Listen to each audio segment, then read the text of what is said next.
Jandro here at Golden Apple Comics in the heart of Melrose, sitting down with the legend himself, Mr. Jim Starlin. How you doing, man? I'm doing pretty good here. So I want to know what in your upbringing brought you this existential cosmic dread that brings you these amazing characters. Overwhelmingly, it was a loathing of drawing horses and cars.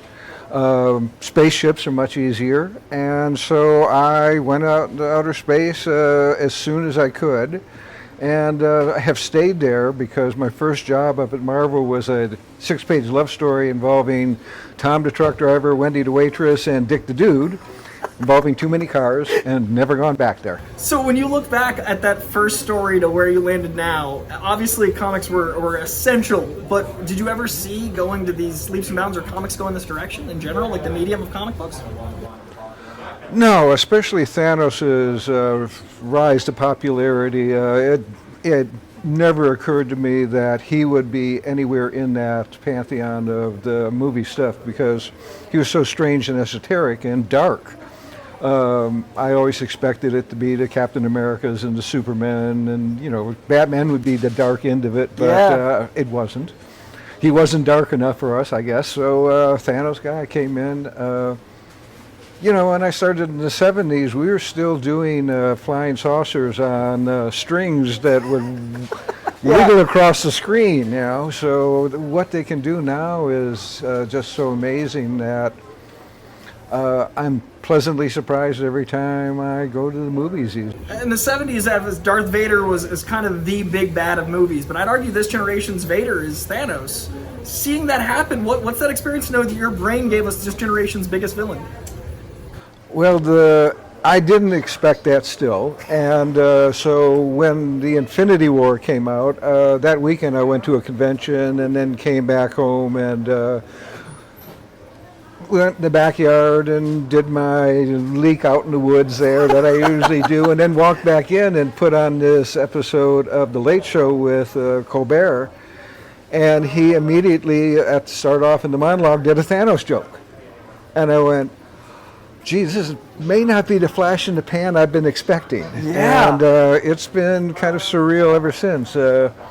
Always expected it to be fairly big, but the size it's gone has just amazed me. I'm speechless at times. What was your mentality in writing that character's mythos? His villainy is so justifiable if you look at it the exact right way. You can understand how Thanos was right, which became an entire movement. When you first conceived that kind of plot, where was your headspace? What were you going through in life?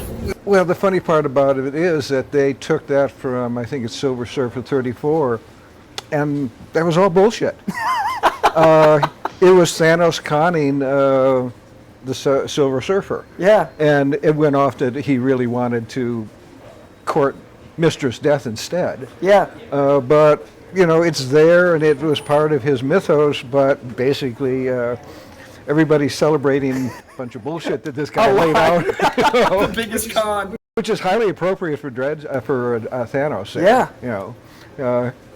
He basically not the nicest guy in the world. I love seeing where he's gone, but I gotta say your Batman was probably the exact right time for me to read The Death of Robin, and that was a hotline call.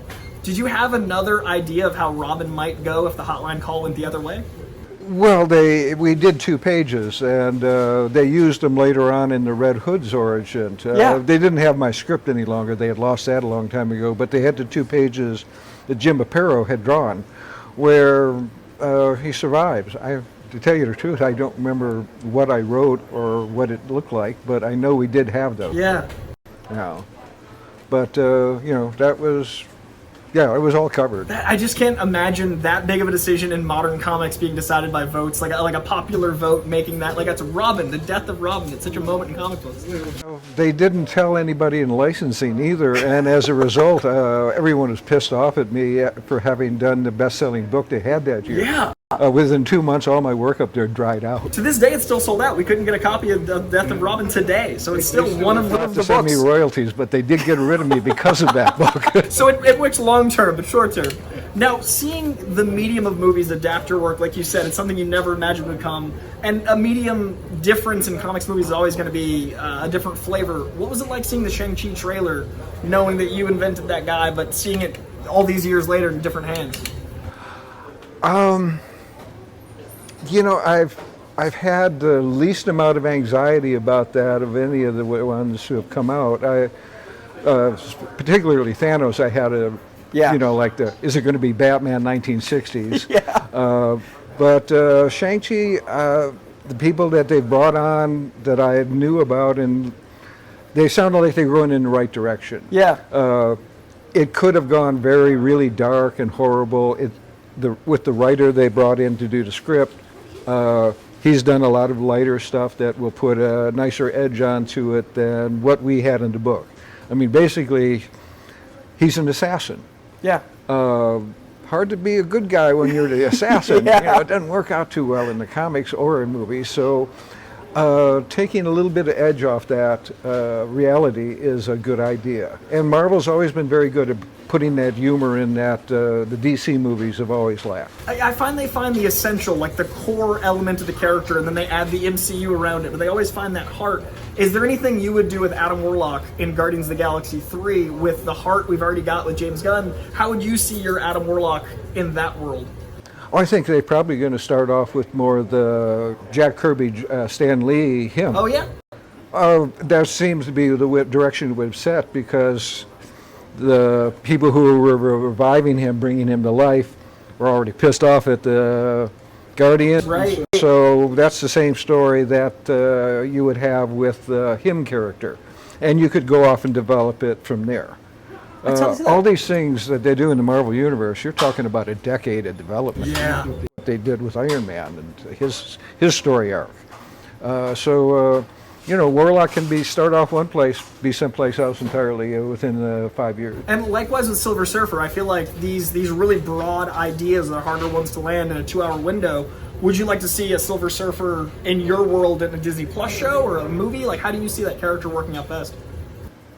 Well, that's the interesting thing about using the streaming now, that they are augmenting their movies with Winter Soldier and WandaVision and stuff like that. I could see them doing, you know, one of the things I'd love to see them do is do a Pip the Troll streaming before they did anything with Warlock on that. I think that would be an excellent idea, and he would fit into that kind of thing really well. Yeah. So, but you know, Silver Surfer, you gotta establish a Fantastic Four before you can get to him, and that's a tricky one because they keep trying. Two strikes. Solid strikes too. Not even like, it's fine. Like, that was a rough time. But I feel like Silver Surfer, we talk about the existential dread. There's never been a better time for that commentary on the world at large, with the amount of turmoil on the planet, with the environmental crisis. To me, Silver Surfer is the most topical character arguably ever. Like, Thanos was the topical pre-Trump, and now Silver Surfer is like, how do we fix it? So I'd love to see like a 6-hour. We definitely need something more positive right now, and he would be that kind of element, do it in a more positive direction. Yeah. I feel like, so bringing it to Dreadstar, I do feel like Dreadstar is that positive element while reflecting all of this cosmic insanity. I love that reading this book felt like a greatest hits from the Dreadstar I knew, but so modernized. What was the inception of the idea for this book that feels so much like a now that's what I call Dreadstar?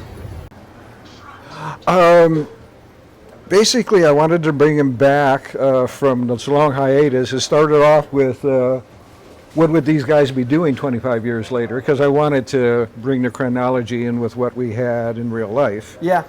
And once I had that, I thought about the secondary characters, and that's where the menace came into the story. Which led into a love story, which led into a tragedy, which gives us this cosmic story, which is Dreadstar Returns, and which has set the ball rolling in my head for at least 3 other books after this. Fantastic. So Jamie and I are going to be working on Dreadstars for quite a while here.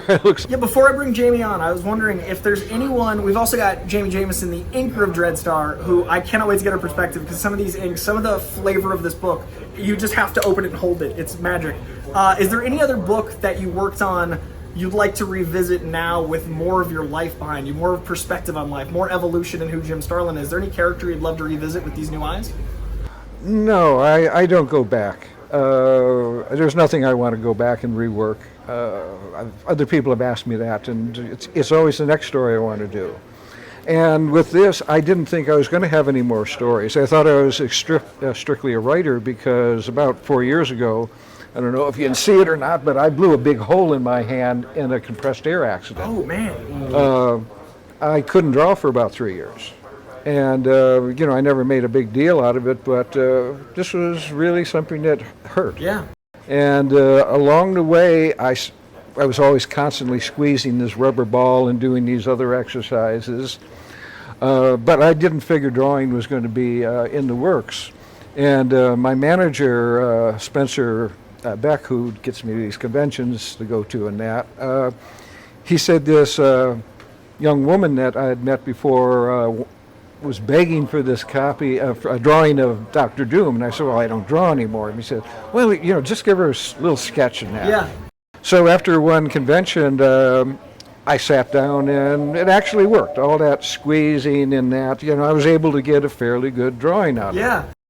And so that drawing went to this young lady. And later on, I met her at conventions, and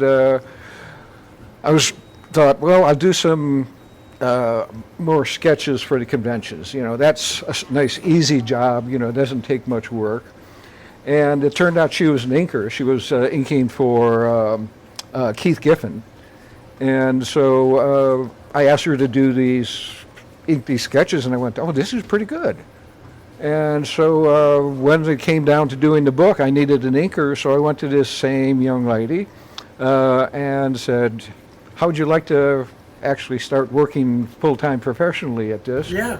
And she gave me a hard time about it, but other than that, Jamie and I have been getting along pretty good on this. That is a perfect tangent in. We're going to bring in Jamie Jameson as we talk about the only two names on this book right here, Jim Starlin and Jamie Jameson with Dreadstar. We'll be right back.